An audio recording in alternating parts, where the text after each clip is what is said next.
Hello friends. कल हमने history का एक चैप्टर कवर किया था कि भारतीय इतिहास को जानने के क्या स्रोत हैं। तो जो उन स्रोतों के बारे में चर्चा की थी वो हमने थ्योरी के माध्यम से किया था।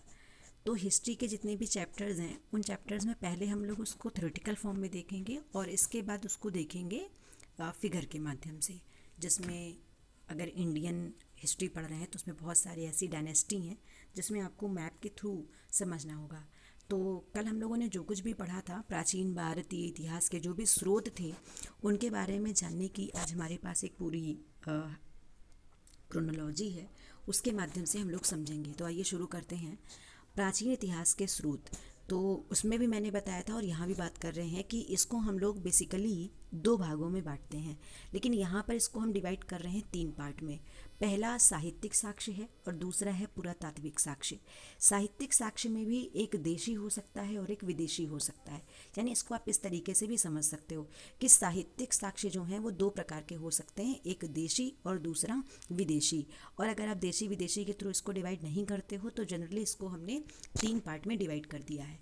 पहला साहित्यिक साक्ष्य है, दूसरा विदेशी यात्रा विवरण है और तीसरा है पुरातात्विक साक्ष्य। तो शुरू करते हैं साहित्यिक साक्ष्य को। तो साहित्यिक साक्ष्य में आप देख सकते हैं कि इसको दो भागों में बांटा गया है। जो साहित्यिक साक्ष्य है वो दो भागों में बटा हुआ है। पहला है धार्मिक साहित्य और दूसरा है लौकिक साहित्य। पहला है धार्मिक साहित्य और दूसरा है लौकिक साहित्य। धार्मिक साहित्य का मैंने मतलब बताया था कि ऐसा कोई भी साहित्य जिसका संबंध धर्म से होता है, जिसका संबंध सनातन धर्म से, उसको नाम हम लोग दे देते हैं धार्मिक साहित्य। और लौकिक साहित्य का मतलब ये है कि जिसका संबंध धर्म से नहीं होगा उसको हम लोग नाम दे देंगे लौकिक साहित्य। तो पहले बात करते हैं धार्मिक साहित्य की। तो सनातन धर्म से संबंधित जो हैं उनको हम धार्मिक साहित्य का नाम देंगे, या किसी भी धर्म से जो संबंधित है उसको हम लोग नाम दे देते हैं धार्मिक साहित्य की। तो धार्मिक साहित्य को भी फिर से दो भागों में बांटा गया है। एक आप देख सकते हो कि ब्राह्मण साहित्य है और दूसरा है ब्राह्मणेतर साहित्य। अब ब्राह्मण साहित्य के ये पार्ट हैं, वेद है, उपनिषद है, आरण्यक है, पुराण है, स्मृति है, रामायण है, महाभारत है। और ब्राह्मणेतर की अगर बात करें तो ये जो सनातन धर्म से संबंधित नहीं है, जिसमें एक बौद्ध है और दूसरा जैन है। लौकिक साहित्य की बात करें तो इसमें ऐतिहासिक ग्रंथ हैं, जीवनी ग्रंथ हैं या फिर गल्प साहित्य हैं। फिर अगर देखें विदेशी लेखकों में, तो विदेशी लेखकों में प्रमुख रूप से जो हमारे देश में लेखक आए हैं उसमें कुछ रोमन हैं और कुछ अरबी हैं, कुछ चीनी हैं। तो सबसे पहले देखें जो हमारे यहाँ यूनानी रोमन लेखक आए हैं, इसमें से टेसियस है जो ईरान का था, हेरोडोटस जो कि इतिहास का पिता माना जाता है, हिस्टोरी का किताब इसने लिखी थी। इसके अलावा सिकंदर के साथ आने वाले भी कुछ इतिहासकार थे, जैसे नियार्कस है, आनेसिक्रेट्स है और ऑस्टोबुलस है। यूनानी रोमन लेखक की बात करें तो मेगस्थनीज जो कि इंडिया का लेखक था, डाइमेकस है, डायनोसियस है, टॉलमी है, प्लिनी है। और चीनी लेखकों की बात करें तो फाहियान है, शुंगयुन है, वेनसोंग है, इत्सिंग है। और अरबी में प्रमुख रूप से एक तारानाथ है और दूसरा है अलबरूनी। पुरातात्विक में अभिलेख, मुद्राएं, स्मारक भवन, मूर्तियां और चित्रकला। तो अब एक एक को समझते हैं। सबसे पहले बात आती है इसमें जो ब्राह्मण साहित्य हैं। अब ब्राह्मण साहित्य में पहली बात आती है वेद की। तो वेदों के बारे में कल भी बताया था और आज भी बता देते हैं, और आगे एक चैप्टर ही है पूरा वैदिक साहित्य, उसमें तो वेदों के बारे में डिटेल में पढ़ना है।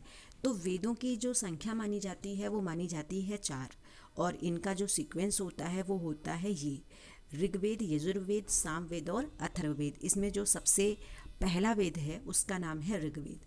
माना जाता है कि जो ये वेद हैं ये ब्रह्मा जी के आदेश पर इनको महर्षि वेदव्यास ने लिखा था या इसका संकलन किया था, क्योंकि वेदों का कोई भी वास्तविक वो नहीं मिलेगा कि आखिर वास्तव में वेदों को लिखने वाला व्यक्ति कौन है। तो वास्तव में इन वेदों का संकलन किया गया था। इसके अलावा अगर बात करें दूसरा उपनिषद, तो उपनिषद में दो शब्द हैं, एक का नाम है उप और एक का नाम है निषद। तो उप का मतलब होता है नज़दीक और निषद का अर्थ होता है बैठना, अर्थात बैठकर, नज़दीक बैठकर लिखना। तो जो प्राचीन काल में जो गुरु होते थे उनके पास में शिष्य बैठते थे और शिष्य जो भी गुरु आदेश देते थे उसको लिखा करते थे, तो उसी को नाम दे दिया गया उपनिषद। अगर उपनिषदों की संख्या देखें तो इनकी संख्या है 108। 108 उपनिषद हैं और उपनिषदों को एक और नाम दिया जाता है वेदांत।